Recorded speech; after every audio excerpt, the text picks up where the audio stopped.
Guess what, everybody? Guitar Hero and Rock Band are both coming back this year because someone decided the world's landfills weren't filled with enough fake plastic instruments. In all seriousness, though, this probably makes sense. The market was oversaturated by these things a few years ago because Activision's policy on game making is to beat us over the head with all of their intellectual property. The market couldn't handle it, and plastic guitar games died almost as quickly as they burst onto the scene.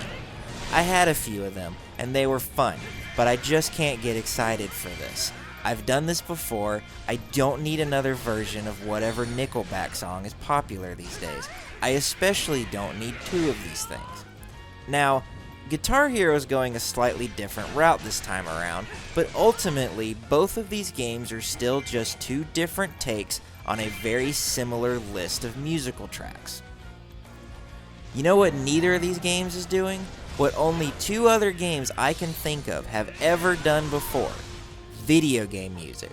Nintendo did Wii Music, which was odd and only fun for a few minutes, and commissioned Konami to do Dance Dance Revolution Mario Mix, which was great but suffered from a huge pad of public domain tracks and not enough awesome Mario tracks.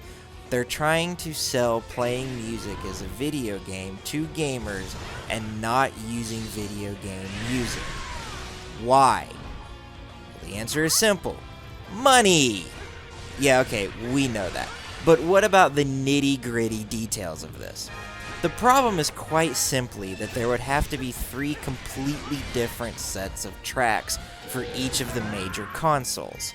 Microsoft is not going to let Activision sell a Guitar Hero with Steve Vai's rendition of the Halo 2 theme.